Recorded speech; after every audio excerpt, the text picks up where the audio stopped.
आप आ गए। मैं आप ही का इंतज़ार कर रही थी। कैसा रहा आपका आज का दिन?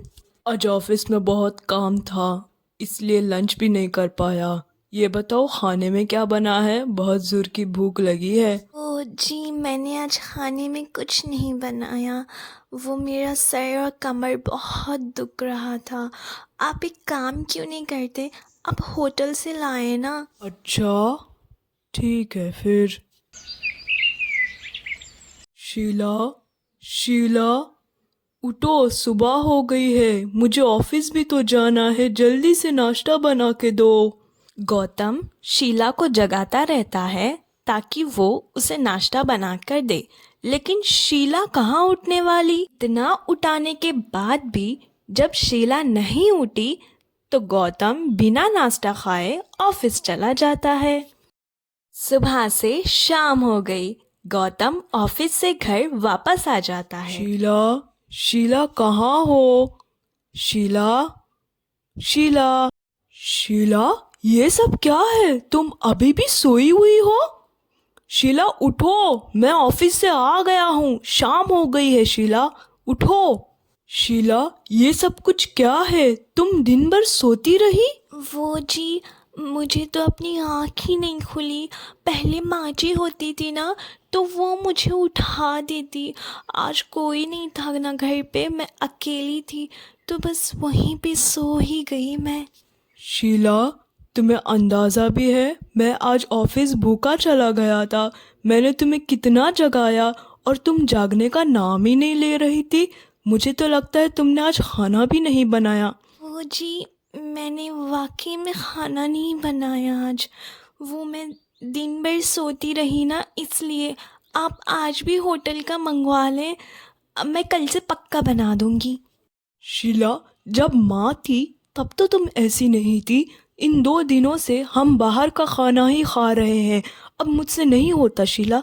जाओ तुम बनाओ, बेशक मैं बहुत वक्त इंतज़ार करूँगा। जाओ बना लो, मैं तब तक फ्रेश होकर आता हूँ। नहीं नहीं, मैं अभी नहीं बना सकती खाना। आप बाहर से लेकर आए, कल से मैं पक्का बना दूंगी। ठीक है, आज ला रहा हूँ मगर कल नहीं लाऊंगा। माँ, आप आ गई? आप मुझे कह देती, मैं आपको लेने आ जाता। नहीं बेटा, मैंने सोचा कि तुम ऑफिस में होगे, इसलिए मैं खुद आ गई। मैंने आज ऑफ लिया था। अच्छा माँ, मुझे आपसे एक सवाल करना था। आप बस मुझे सच सच बताइएगा, क्या पहले से भी शीला दिन भर सोती रहती है और घर के कोई काम नहीं करती? गौतम, मैं लेकिन कहना तो नहीं चाहती थी, लेकिन जब सच तेरे सामने आ चुका है तो मैं ज़रूर कहूँगी। शीला दिन भर सोती रहती थी और सारे घर का काम मैं अकेली करती थी। माँ, आपने ये बात मुझे पहले क्यों नहीं बताई? बेटा, मैं तुम दोनों का रिश्ता ख़राब नहीं करना चाहती थी, लेकिन मैंने तो सोचा कि शीला बदल चुकी होगी तुम्हारे लिए, तुम्हारा काम करके। माँ, अब आप टेंशन मत लीजिए, अब शीला बदल जाएगी। आप बस मेरी बात ध्यान से सुने। आप मीनाक्षी दीदी के यहाँ वापस चली जाएं। मैं यहाँ सब कुछ संभाल लूँगा और जब आप वापस आएंगी तब तक सब कुछ सही होकर रहेगा। ठीक है गौतम, जैसी तेरी मर्जी, मैं जा रही हूँ।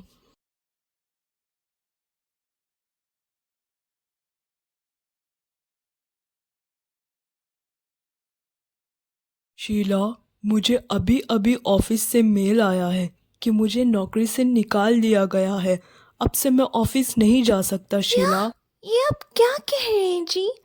कैसे निकाला आपको? क्यों निकाला?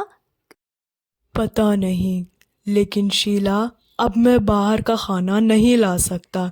तुम कुछ भी करके घर पर जैसे तैसे बना लेना। मैं आशा करता हूँ कि तुम अपने पति के बुरे वक्त में अच्छी पत्नी बनकर मेरा साथ दोगी। आप फिक्र मत कीजिए, मैं आपका पूरा साथ दूंगी। और रही बात घर पर जैसे तैसे खाना बनाना, मैं बना लूंगी। मुझे तुमसे यही उम्मीद थी शीला। शीला, अब तुझे सारे घर का काम करना ही है। अपनी कामचोरी और आलसीपन को साइड में रख और काम करना शुरू कर। ऐसे ही दिन बीतते जाते हैं। आखिरकार शीला सारे घर का काम करना शुरू कर ही लेती है। शीला, आज मेरे कुछ दोस्त आ रहे हैं, कुछ स्पेशल बनाना आज। ठीक है जी, मैं बना लूँगी। आखिर मेरे दोस्तों को भी पता चले कि मेरे बीवी के हाथ में जादू है। अच्छा बाबा, पता चल जाएगा। अब मैं जा रही हूँ, मुझे बहुत है काम करने। माँ, आप ही का तो इंतजार कर रहे थे हम। चलिए, शीला ने आपके लिए बहुत ही स्पेशल बनाया है। माँ जी आप आ गई। माँ जी, मुझे आपकी बहुत याद आ रही थी। अच्छा हुआ माँ जी आप आ गई। आज इनके दोस्त आने वाले थे, पता नहीं मेरा खाना कैसा बना है। मैं जिस दोस्त के बारे में बात कर रहा था वो कोई और नहीं, माँ ही है। शीला, मैंने तुम्हारी काम चोरी दूर करने के लिए अपनी नौकरी छूट जाने का बहाना किया ताकि तुम अपनी जिम्मेदारी पूरी करो। हाँ शीला, मैं मीनाक्षी के हॉस्पिटल से डिस्चार्ज होने के बाद घर वापस आ गई थी, लेकिन गौतम ने मुझे वापस भेज दिया ये कहकर कि वो तुम्हें सुधराएगा। माँ जी, मुझसे बहुत बड़ी गलती हो गई है। मुझे पता चल चुका है कि जिम्मेदारी क्या होती है। मैंने आप पे बहुत जुल्म किया, आप पे गलत इल्ज़ाम लगाया, आपसे सारे घर के काम भी करवाए, बल्कि वो सारे काम मुझे करने चाहिए थे। मैं पड़ी सोती रही, मुझे माफ़ कर दीजिए गौतम। माँ जी। शीला, मुझे खुशी है कि तुम्हें अपनी गलती का और अपनी जिम्मेदारी का एहसास हो गया। इससे ज़्यादा मुझे कुछ नहीं चाहिए। आपको हमारा आज का वीडियो पसंद आया तो हमारी वीडियो को लाइक कीजिए, चैनल को सब्सक्राइब कीजिए and hit bell icon for new videos. Thank you for watching our video.